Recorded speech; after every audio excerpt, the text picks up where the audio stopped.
Assalamualaikum Sobat Republika, saya Elba Damuri. Kita kembali di podcast Republika.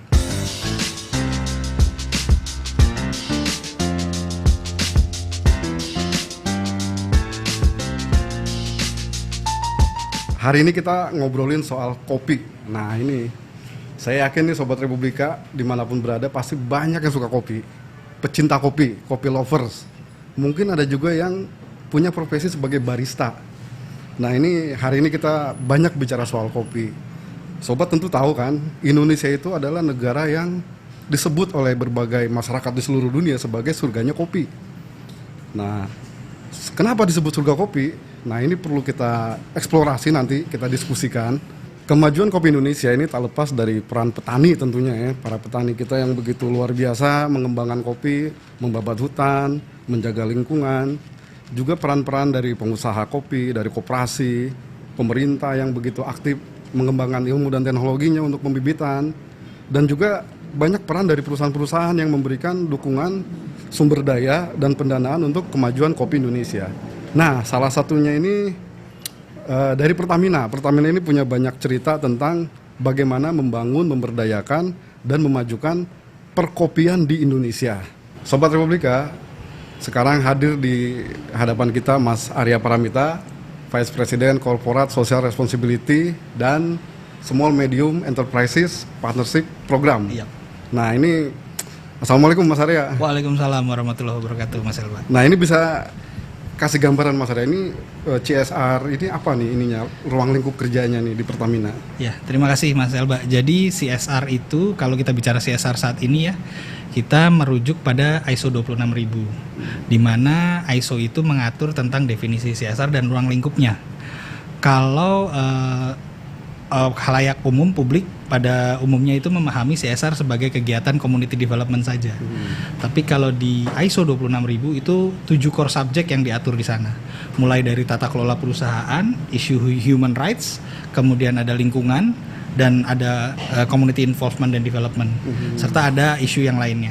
Nah, di sini yang yang sering kita bahasakan itu adalah yang terkait dengan community involvement dan development, dan ada yang terkait dengan lingkungan. Ini yang nanti akan erat hubungannya dengan diskusi kita hari ini, Mas. Gitu. Jadi banyak sektor yang diurus ya dari CSR. Betul. Jadi kalau based on ISO memang demikian, karena yang dilihat dia adalah korporasi secara keseluruhan, secara utuh. Nah, yang sering dibahas yang terkait dengan budidaya, kemudian pemberdayaan masyarakat, itu core-nya ada di community involvement dan development. Ya, itu ada di core ke-7. Dan biasanya dia beririsan dengan yang environment, yang lingkungan. Nah, itu terintegrasi, Mas, biasanya. Nah, salah satu dari fokus kerja CSR Pertamina terkait dengan dunia kopi ya, Mas Arya. Nah, ini bisa cerita background-nya sejak kapan, kenapa masuk ke dunia kopi Indonesia?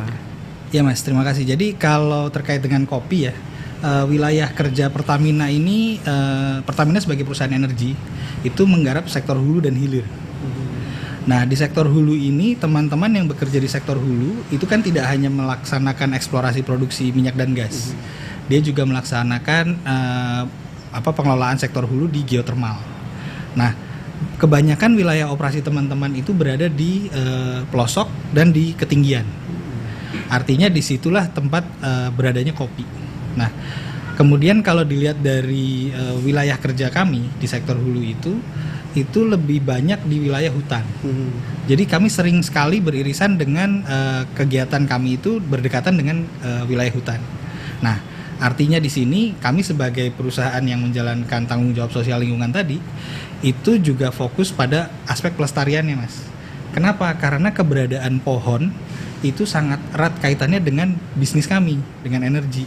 Contoh, untuk di sektor geothermal misalnya, pohon itu sangat memberikan dampak positif terhadap proses bisnis dari geothermal itu sendiri, karena sistemnya adalah air yang berada di bawah permukaan yang bertemu dengan panas bumi, sehingga dia keluar menjadi uap dan menjadi energi kan gitu.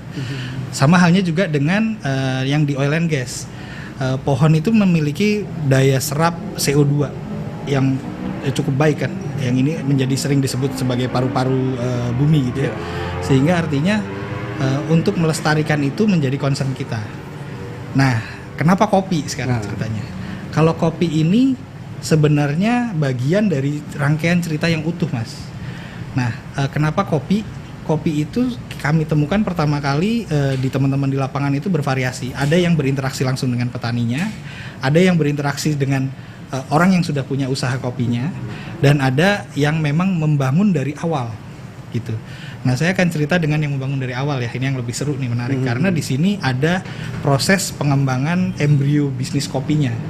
Nah, ini salah satunya adalah di wilayah Malabar ya, di Jawa Barat, di Pegunungan Malabar. Itu kita sebutnya daerah Puntang ya. Mungkin teman-teman juga pernah familiar kopi Puntang ya. Puntang. Nah, di sana itu teman-teman masuk ke wilayah itu pada awalnya adalah untuk pelestarian lingkungan. Jadi kita melihat latar belakang pelestarian lingkungan di sana kan membutuhkan banyak pohon-pohon yang ditebang untuk kebutuhan ekonomi. Kemudian di sana juga ada satwa kasana, yaitu owa Jawa.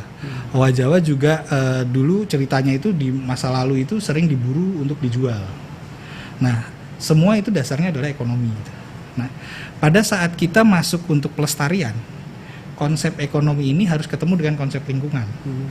Jadi artinya si lingkungan ini untuk dilestarikan itu harus didukung oleh ekonomi gitu, Mas. Nah, apa yang bisa melahirkan nilai ekonomi di wilayah itu gitu. Nah, di wilayah pegunungan itu merupakan habitatnya kopi ini gitu. Sehingga waktu itu teman-teman mencoba mengolah bagaimana kita menghubungkan triple bottom line ini antara adanya manusia, aspek sosialnya, kemudian ada nilai ekonominya, profitnya, dan kemudian ada nilai environmentnya, lingkungannya. Ini dikombin jadi satu. Nah, dengan ini digabungkan, niat awal untuk melestarikan lingkungan itu bisa terjawab gitu. Jadi pada prinsipnya kan lingkungan ini sedikit banyak itu terkena dampak dari campur tangan manusia sebenarnya gitu ya. Nah, campur tangan karena dasarnya ekonomi. Nah, sehingga itu yang kita bangun ekonominya. Nah, kopi ini memiliki nilai ekonomi yang tinggi, Mas. Gitu. Kemudian penataan kawasan itu juga kami bersinergi dengan stakeholder setempat ya, dengan pemerintah daerah, dengan juga dengan pengelola kawasan. Itu gimana kita bisa angkat nilai wisatanya. Jadi pendapatannya tidak hanya dari kopi, tapi juga dari wisata. Jadi di sana ada camping ground dan lain sebagainya. Di sana ada kelompok-kelompok masyarakat, Mas. Dan pendapatan mereka itu bisa meningkat dari awalnya dulu cuma 150 ribuan gitu. Pendapatan mereka sekarang bisa sampai 400 ribu. Artinya dengan adanya peningkatan itu mereka bisa ada pertumbuhan ekonomi. Sehingga tidak perlu mencari pemasukan ekonomi dari yang tadi, yang lingkungan tadi gitu. Nah, dengan demikian misi penyelamatan lingkungan bersama mereka juga, Mas. Jadi warga masyarakat kita ajak, kita libatkan. Jadi kalau di ISO itu disebutnya Community Involvement and Development. Jadi ada involvementnya nih, ada keterlibatan. Jadi mereka nggak cuma Pertamina, nggak bisa. Pertamina sendiri nggak akan bisa.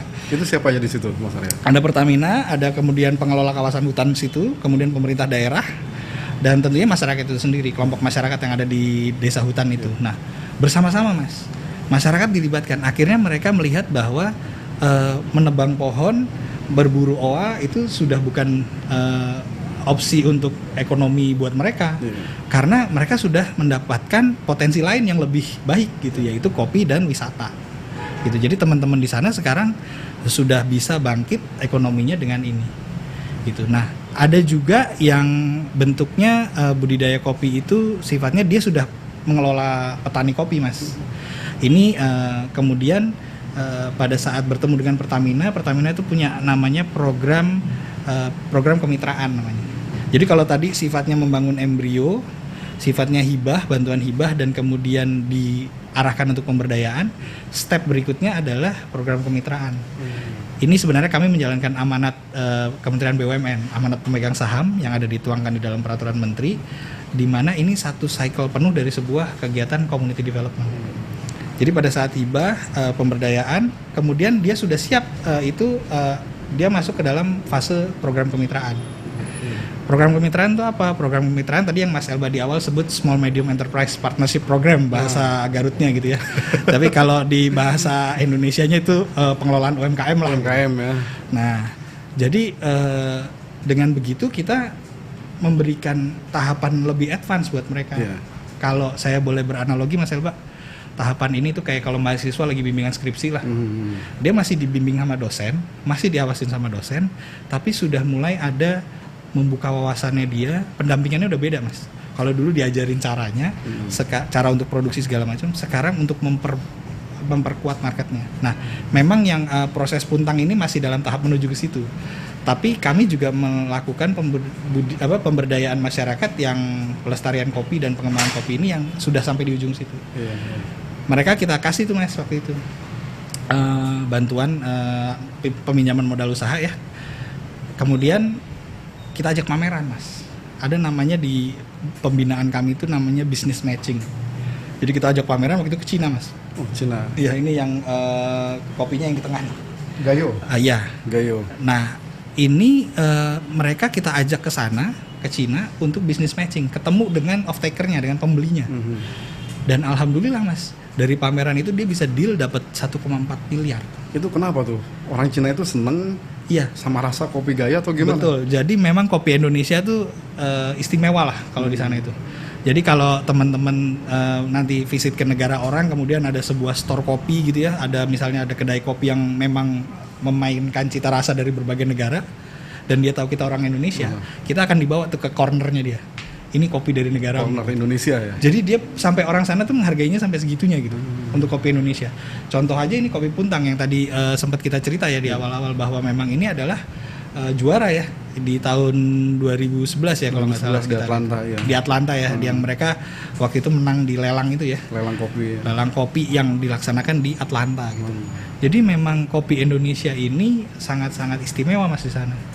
Nah, business matching itu mempertemukan mereka dengan ekosistem usahanya. Jadi pada saat itu mas, kami sebagai BUMN, kami tidak berbisnis kopi. Kami hanya mendampingi mereka karena bisnis kami tetap energi mas. Ini bagian dari community development gitu ya. Tapi menarik kalau kita sudah bisa mengantarkan mereka sampai sana, mereka akan menemukan pasarnya dan mereka berhasil mandiri. Nah itu sampai tahap sendiri. Gimana mandirinya tuh mas Arya? Mandiri itu biasanya mereka sudah bisa bankable mas. Jadi kalau pada saat masih fase embrio awal tadi ya, yang seperti petani kopi, kemudian kita ajarin segala macam teknisnya, kemudian menjual, itu yang masih belum masuk ke program kemitraan, itu kan masih embrio awal, itu masih kita dampingin. Begitu stage berikutnya program kemitraan, pendampingan udah setengah mandiri itu. Kenapa? Karena ada pinjaman usaha yang dia harus kembalikan. Itu sebenarnya mengajarkan tanggung jawab mas, lebih kepada ke situ. Karena kan kami juga fokusnya di community development. Karena kalau dari hibah langsung dilepas biasanya kaget mas. Jadi ada fase adaptasi. Begitu kita sudah pastikan nih ini mitra ini sudah bisa lulus untuk ketemu dengan ekosistemnya dan survive, biasanya mereka akan lepas. Itu biasanya ditandai dengan selesainya masa program kemitraan dia. Jadi dia sudah melunasi semuanya, dia sudah take off. Kemudian biasanya mereka akan mengambil untuk pengembangan usaha lagi, dia akan mengambil pinjaman komersial karena dia sudah bankable mas. Asetnya udah bagus, omsetnya juga udah bagus gitu. Kalau di kami kan dibatasi. Omsetnya nggak boleh lebih dari 2,5 miliar. Asetnya non bangunan itu nggak boleh lebih dari 500 juta. Jadi memang benar-benar UMKM. UMKM ya. Tapi kalau dia udah gede mas, itu kan kita bangga ya kayak ngelepas dia untuk jadi sarjana gitu kan. Kalau yang Gayo ini udah besar berarti nih, yang Mawar ini. Ya, jadi ini dulu memang bagian dari kemitraan kami mas. Ya dan kemarin pada saat kita bawa ke Cina itu berhasil sukses alhamdulillah. Penjualannya bagus. Jadi pembinaan petani kopi Pertamina yang dilakukan Pertamina itu dari mulai pembibitan berarti Mas Arya? Pembibitan, penanaman sampai marketing ya? Betul. Jadi dari sampai ketemu marketnya, sampai ketemu pasarnya. Jadi pembibitan, pemberdayaan, kemudian dia cara proses produksi segala macam sampai marketnya, kemudian dia mandiri. Ini 100% berhasil nih petani-petani ini. Pasti ada ups and down ya. Kalau dalam proses pengembangan masyarakat itu banyak faktor mas. Ada masalah faktor semangatnya, ada masalah faktor kelompoknya. Jadi individu, kelompok, dan juga ekosistem di luarnya gitu. Nah itulah kenapa untuk mencoba membawa mereka ke kemandirian, kami nggak mau selamanya menjaga mereka dalam konteks hibah. Karena nanti jadi apa ya? Jadi ketergantungan terus gitu. Tapi dia harus naik kelas gitu.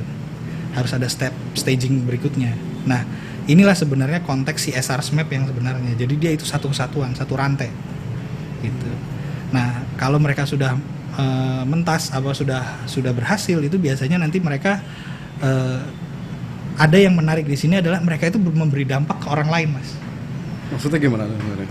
Kalau kita kelola satu wilayah untuk kopi ya, budidaya kopi, itu minimal dia memberikan manfaat untuk siapa coba? Petani kopi pasti, Ya.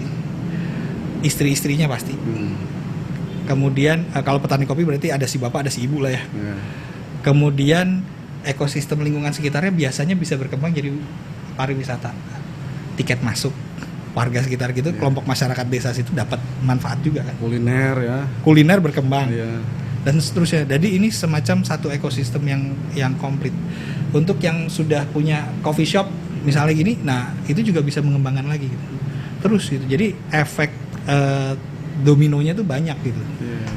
Jadi itulah kenapa kita sekarang mengarahkan teman-teman itu untuk yuk kita cari wirausahawan yang memang kalau kita bantu itu dia berdampak gitu. Nggak cuma buat dia sendiri gitu, Mas. Ke sosial lingkungannya ya. Manfaatnya lebih luas lah. Lebih luas. Nah ini di Indonesia ini ada berapa banyak petani kopi yang dibina oleh Pertamina, Mas? Jadi kalau di kami ya Mas ya, itu kalau saat ini antara lain itu ada 4 wilayah Mas yang kami kelola. Yang pertama ini yang di dataran tinggi yaitu di Ulu Belu. Ulu Belu itu wilayah operasinya teman-teman Pertamina Geothermal panas bumi. Panas bumi ya. Ya, jadi dia ada di ketinggian dan kemudian di sana itu tipe kopinya robusta Mas. Oh robusta malah. Dan ini wilayahnya di dekat-dekat Lampung situ loh Mas, di pegunungan Tanggamus. Tanggamus ya. Nah, di sana teman-teman sedang karena teman-teman ada operasi di sana, mereka kan harus memberi manfaat nih kepada lingkungan ring 1 sekitarnya. Yang ketemu adalah petani kopi, yaitu yang digarap teman-teman. Karena gini, prinsipnya teman-teman di lapangan adalah pada saat kami berdiri di sini, masyarakat tuh harus lebih baik kondisinya, bukan malah lebih buruk gitu. Artinya mereka harus teman-teman Komdev ya, tim kami yang di lapangan itu, bagaimana mereka berupaya untuk mencari potensi itu. Nah terus kemudian ada lagi di Karaha. Oh sorry, kalau di Sumatera masih ada namanya Hulu Lais Mas di wilayah Bengkulu. Oh di Bengkulu. Ini juga dataran tinggi, ini punyanya teman-teman geothermal. Itu apa? Robusta juga atau? Di sana robusta juga Mas. Robusta juga ya? Ya, ini sejak tahun 2018 baru-baru ini, jadi belum lama. Kemudian ada di Karaha itu Arabica, kemudian di Kamojang juga Arabica. Ini sejak 2017. Memang periode konsentrasi teman-teman ke kopi ini ya seperti karena ini kan ada hubungannya sama market ya. Market itu kan mulai bergerak bisnis kopi, kedai kopi segala macam itu kan di atas tahun 2010 ya sudah mulai menjamur gitu ya. Nah artinya di saat itulah teman-teman menjadi oh ini pasarnya ada gitu. Seringkali masalahnya mereka nggak sampai Mas ke pasar situ. Banyak apa ya istilahnya banyak tahapan lah proses-proses yang dia harus dan dia juga belum tentu tahu gitu ini kemana gitu. Nah sehingga kalau dia bisa menjaga kualitas dari hulunya, harapannya pada sampai di meja konsumen kan kualitasnya tetap terjaga. Kualitas ya, specialty ya istilahnya bro. Betul. Terus kemudian tadi yang saya cerita ini tadi ada 4 ya. Terus kemudian ada yang di Jawa Barat. Ini wilayah operasinya teman-teman eksplorasi di Puntang Mas. Ini yang ini sebenarnya rangkaiannya adalah pelestarian alam. Ini konteksnya. Kalau yang tadi kopi murni, ini pelestarian alam. Ya. Jadi ini menjaga supaya bagaimana masyarakat di sana bisa mendapatkan manfaat dari nilai ekonomi kopi ini. Nah, terus ada yang menarik nih Mas di Gresik. Di Gresik itu teman-teman juga mengembangkan budidaya kopi di sana. Tapi dia bikin sistemnya unik nih teman-teman lubrikan ya. Mereka bikin sistem bagaimana saya bisa ngopi tapi bayarnya pakai sampah. Oh. Jadi nggak pakai duit bayar. Sampah ya. Sampah. Ini sebenarnya misi lingkungannya adalah untuk mengumpulkan sampah. Jadi sampah plastik gitu ya. Nah itu kan nanti ada harganya di sana. Jadi datang ngopi bawa sampah gitu ya. Lucu juga sih gitu konteksnya. Jadi orang nggak punya duit tapi punya sampah nggak apa-apa. Datang situ ya. Iya nanti sampahnya di-pool sama teman-teman untuk diolah. Dan sampah itu nanti jadi ini yang contoh yang sampah ya itu kemarin omsetnya tuh bisa sampai 20 juta Mas per bulan. Sebulan besar ya? Gede Mas. Terus sampah kering yang dikumpulin per bulan itu bisa sampai hampir 900 kilo. Jadi ini kan membantu orang mengumpulkan sampah sebenarnya. Ya sampahnya kami serahkan ke bagian yang memang ada pengolahan sendiri gitu. Tapi dari sini kita bisa memberdayakan 10 orang. Yang dari satu kedai itu kita jadi itu bagusnya efek dominonya itu Mas. Jadi membantu satu tapi dia luas gitu dampaknya gitu. Nah ini program kemitraan kopi ini yang tadi saya sebutkan, yang ini Mas, yang Gayo Arabica ini mitra binaan dari tahun 93 sampai tahun 2020 ya. Itu kita melestarikan, membantu sekitar 65 petani budidaya kopi se-Indonesia dan 45 pedagang. Tapi kalau yang spesifik ini Mas, ini awalnya dia berangkat dari 5 orang Mas. Jadi ini namanya, yang saya sebut tadi adalah program kemitraan konteksnya. Jadi kita program kemitraan itu menemukan ada 65 petani budidaya kopi se-Indonesia sejak tahun 93 ya sampai tahun 2020. Terus kita menemukan 45 pedagang pengusaha kopi se-Indonesia. Kemudian kita bina, kita bertemu dengan mereka, kemudian kita bina. Itu melalui program kemitraan yang pakai pinjaman modal usaha. Gitu. Pembedanya di situ. Nah, khusus yang ini awalnya ini 5 orang petani kopi awalnya. Kemudian kita bina sampai dia bisa mengembang sampai 1.140 orang petani ini. Itu gede berapa ya? lama bisa? Ini omsetnya melonjaknya sampai 200% gitu. Dari sebelumnya berapa? Dari sebelumnya ini yang jelas adalah dia itu tadi awalnya awalnya dia hanya bermodalkan 30 juta bersama dengan 5 orang dia kembangkan. Jadi terus kemudian omsetnya naik sampai 200%. Nah, tinggal dihitung tuh kira-kira bagaimana impactnya dari cuma 5 orang sampai 1.100. Istilahnya petaninya yang dia terdampak. Jadi ini kopi Bawadi ini kalau kami nyebutnya di kantor kopi Bawadi ya. Bawadi Coffee ini yang kemarin dapat order 1,4 miliar di Cina. Di Cina itu. Jadi ini istimewa juga karena itu impactnya cepet banget Mas, 5 ke 1.100 petani. Banyak itu ya. Jadi dampaknya tuh nggak cuma ke ini, tapi ke petaninya juga sampai ke hulunya gitu. Nah inilah yang dimaksud dengan program kemitraannya Pertamina, bahwa kami memberikan bantuan modal usaha untuk si pengusahanya itu, dan dia itu akan mengembang Mas. Kalau dia mengembang, impactnya jadi gede. Nah UMKM kan backbone ekonomi nih sekarang. Nah itu yang menjadi concern kami juga untuk dorong ekonomi UMKM itu supaya bisa naik. Ini kan kalau di daerah pegunungan tuh, kalau kayak di Jawa Barat Mas Arya ya, berapa kali kita lihat di daerah sebelum ada kopi dibudidayakan secara profesional, itu daerah-daerah miskin. Orang-orangnya pada kerja di luar negeri, rentenir banyak. Nah Pertamina nemu nggak kopi binaan yang seperti itu kondisi sosial masyarakatnya? Ya, kemudian berubah itu. Ya, kondisi sosial masyarakat yang kami temui adalah yang salah satunya yang di Jawa Barat. Jadi memang awalnya sumber pendapatan ekonomi itu dari pohon dan dari satwa. Itu awalnya. Tapi karena kondisi satwa udah semakin langka, pohon juga kan harus kita jaga ya. Kalau enggak kan banjirnya efeknya kemana-mana gitu ya salah satunya. Sehingga itu yang kami twist. Kami coba untuk yuk bareng-bareng kita melestarikan alam. Tapi kita nggak akan pernah bisa melestarikan alam kalau nggak ada nilai ekonomi. Jadi itu yang kita bangun ekonominya. Dan alhamdulillah kopi Puntang ini jadi kopi terbaik kan. Puntang ini selain terbaik, mahal juga Mas Arya. Kopi mahal. Nah ini mungkin pertanyaan terakhir Mas Arya terkait dengan tadi challenge, tantangan terberat Pertamina dalam membina, mengelola ini apa aja nih Mas Arya? Ya, jadi tantangan yang terberat memang adalah pertama resources ya. Itulah kenapa sekarang kami tidak pernah bisa berjalan sendiri. Artinya kita harus inklusif, semua sumber daya potensi yang ada yang bisa digandeng kita gandeng. Jadi bermitra. Pertamina nggak akan sendiri. Pertamina dengan beneficiaries, penerima manfaat itu pasti akan ada pendampingan. Nah ini juga kita bermitra. Mitranya nanti kita biasanya seleksi. Dan ini sesuai dengan bidangnya masing-masing ya tentunya ya. Nah itu yang pertama. Jadi memang resources. Kenapa sih resources? Karena memang core bisnis kami kan energi. Ini bagian dari pemberdayaan masyarakat. Itu menjadi strategi kami ke depan. Jadi kami partnership dengan beberapa lembaga. Yang pertama. Yang kedua adalah tantangan geografis. Indonesia ini kan arsipelago ya, kepulauan, tersebar di mana-mana. Dan operasinya Pertamina ada di semuanya gitu. Jadi karena sebarannya yang luas ini, maka kami juga akan memfokuskan ke beberapa titik-titik potensial. Nah sekarang kebijakan di Kementerian BUMN itu kan ada pembagian klaster Mas. Jadi ada pembagian klaster wilayah-wilayah itu.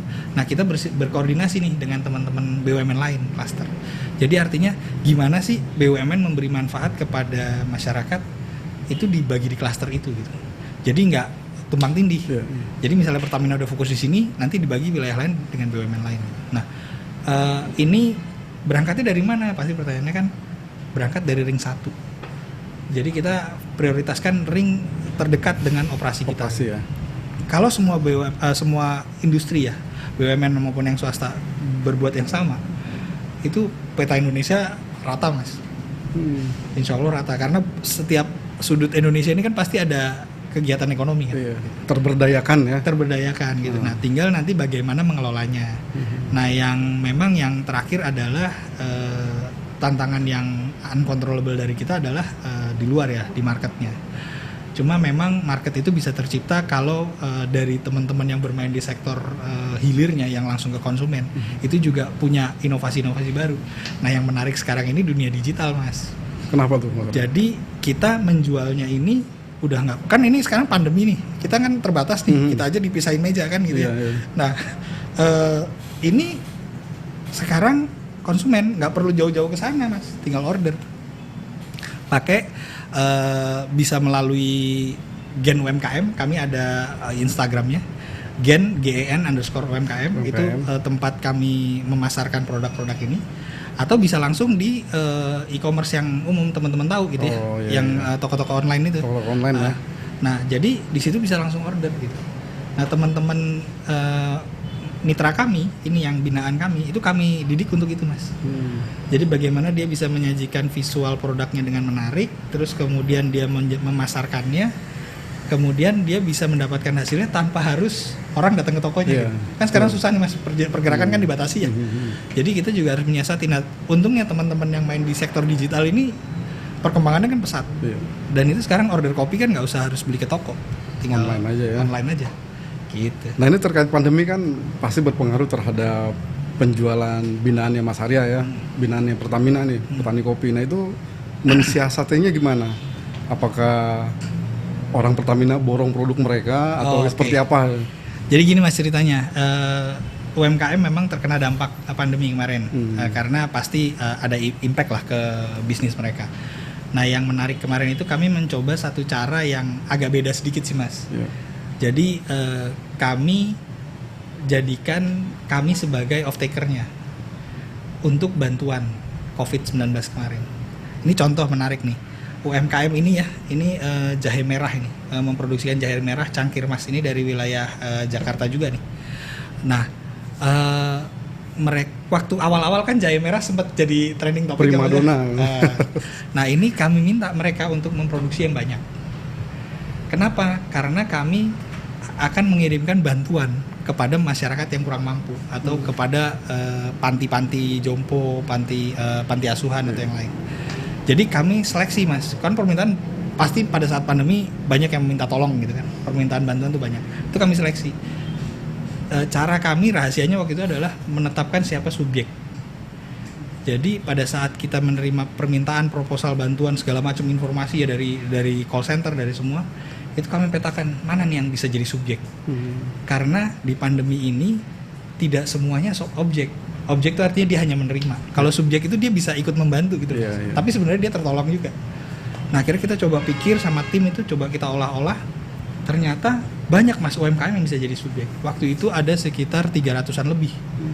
Nah, dengan produk yang berbeda ya? Beda-beda ya, macam-macam ya. Ini salah satunya aja, contoh. Ada yang dia bikin hand sanitizer, ada yang dia tadinya usaha batik terus banting setir jadi bikin masker ya. Ada yang usaha garment banting setir jadi bikin hazmat. Ada yang tukang las bikin wastafel portable. Oh, yang buat depan yang suka kantor gitu ya. Kan ada tuh yang pakai tandon air gitu ya, terus dikasih keran sama sabun gitu ya. Nah, itu aja 1.800 pieces yang kami pesan seluruh Indonesia. Jadi waktu itu kita geraknya serempak, Mas. Pada pertengahan Maret terjadi work from home kan, semua diisolasi kan. Kemudian kami evaluasi semua karena waktu itu memang cukup dinamikanya cukup tinggi ya di awal-awal tuh, sampai sekitar tanggal 25-26 tuh kami sudah come up dengan strategi. Jadi sekitar 10 hari kami lihat polanya, kemudian kami putuskan oke, ini udah waktunya kita switch nih. Akhirnya strategi kita atur, Mas. Waktu itu kita buat rapat, yaitu rapat pertama seluruh Indonesia Raya Pertamina Group yang untuk CSR SMAP ini, CSR Komdev ini. Jadi semuanya kita kumpulkan di dalam satu jaringan online. Kita katakan bahwa petakan UMKM. Awalnya kenapa UMKM? Pokoknya petakan. Awalnya sederhana. Ada ibu penjaga kantin yang nanya, aku jualan kemana ya? Karena orang nggak ada yang makan nih di kantor. Iya. Ini ide awalnya. Terus kemudian ada rumah sakit yang tenaga medisnya nggak bisa keluar makan karena repot kan. Nah, di situ kita menjadikan si ibu sebagai subjek. Orang atau pihak yang bisa dilibatkan untuk membuat bantuan kemanusiaan atau membuat produk bantuan kemanusiaan yang akan kita arahkan kepada objek penerima. Walaupun sebenarnya si objek itu juga subjek, kan dia lagi menolong pasien, gitu kan. Jadi peran ini kita cuma bagi peran cuma sebenarnya. Tidak selamanya objek itu jelek atau subjek itu lebih hebat, enggak. Ya, ini cuma masalah peran aja gitu. Jadi si ibu ini masak, kita serap masakannya, kita sebagai off-takernya. Kemudian kan kita mau mendonasi sana, daripada saya beli dari warung atau toko yang saya nggak tahu di mananya kan. Kenapa nggak si ibu ini aja saya tolong? Saya beli dari dia udah tertolong. Kemudian saya bantu ke rumah sakit tertolong. Itu awalnya. Kemudian bergerak, konsep itu kita kembangkan sampai ke jahe ini. Gitu. Sehingga waktu kita ke panti jompo itu kita bawa nih suplemen jahe segala macam. Ini memang bukan obat, tapi untuk daya tahan imun ya, menghangatkan lah ya. Bantu imun. Betul. Nah, sampai yang ke tukang las, Mas. Tukang las pinggir jalan, siapa yang pesan pagar? Kan nggak ada, Mas. Jadi pada saat itu mereka ada teman-teman itu nemu yang udah mau kolaps. Nah, tukang las ini idenya berangkat dari sebuah usulan nih. Ada teman-teman ngusul, ya bikin wastafel aja buat di beberapa pos gitu kan. Awalnya saya juga mikir, bikin wastafel gimana caranya gitu ya. Kondisi pandemi, Mas, kita nggak ada yang pernah tahu nih dulunya sebelumnya. Nggak kepikiran. Begitu ide itu dilontarkan, dilempar ke teman-teman di lapangan, nggak lama muncul tuh, Mas, dari Papua. Foto Papua, karena waktu itu Papua kan masih kondisi, kan waktu itu fokusnya di Jakarta, Mas. Jadi wilayah lain itu kita aktifkan semuanya. Mumpung masih tenang, tolong semua peta potensinya dipetakan gitu. Jadi mereka memetakan semua. Papua kirim gambar, Mas, gambar wastafel diserahkan ke puskesmas ada di Papua, di Jayapura sana. Di foto, Mas, nih Mas, kita udah jadi nih wastafel portable-nya. Oh, itu bikinnya berapa duit gitu kan? Range-nya beda-beda ya, tergantung spek ya. Ya 3-5 juta lah satu unit gitu ya. Tergantung pesanan gitu ya, tergantung gedenya juga. Oke. Akhirnya itu kita cek, ternyata lapangan lain juga punya tuh gambar yang kurang lebih sama. Ya udah deh, kita bikin kayak gini aja. Serempak seluruh Indonesia. Totalnya sampai 1.800. Mas, kebayang nggak? Itu berapa tukang las yang di Jakarta kemarin yang didatengin sama teman-teman.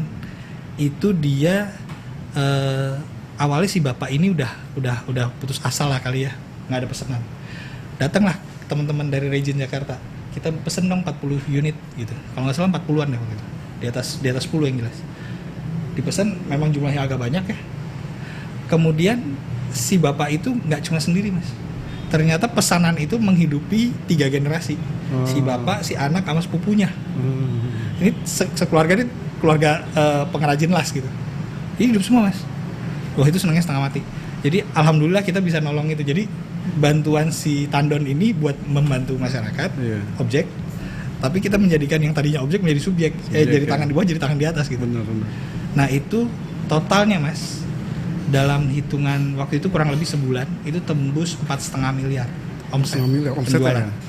Oke, Mas Arya, menarik nih pembicaraannya. Nah, ini ada kopi Puntang nih Sobat Republika nih. Ini kopi yang dibina sama Pertamina ya, Mas Arya? Iya, Mas. Kopi Puntang. Masih ada, Mas? Oh, masih. Oh, masih. Amben. Kasih, Mas. Nah, kopi Puntang ini salah satu kopi terbaik lah, baik di Indonesia maupun di dunia. Ini kalau teman-teman seneng kopi harus coba nih kopi Puntang nih. Coba kita coba, Mas Arya. Iya, Mas. Nah, ini rasanya karena kopi Puntang kan di Gunung Merapi ya. Ada Gunung Merapi di situ ya. Jadi agak-agak asem memang. Karena ada pengaruh mineral itu, Mas Arya. Nah, Sobat Republika, demikian obrolan kita sama Mas Arya Paramita dari VP CSR Pertamina. Mas Arya, terima kasih sudah Terima kasih, Mas Elvan. ngobrol banyak nih, panjang lebar soal CSR dan kopi Indonesia. Terima kasih, Mas. Semoga petani kopi makin sejahtera, makin maju, Amin. dan kopi Indonesia semakin terbaik di dunia ya, Mas Arya. Amin. Sobat Republika, demikian perbincangan kami dengan Mas Arya Paramita. Nantikan podcast Republika berikutnya dengan tema yang berbeda. Wassalamualaikum warahmatullahi wabarakatuh. Waalaikumsalam warahmatullahi wabarakatuh.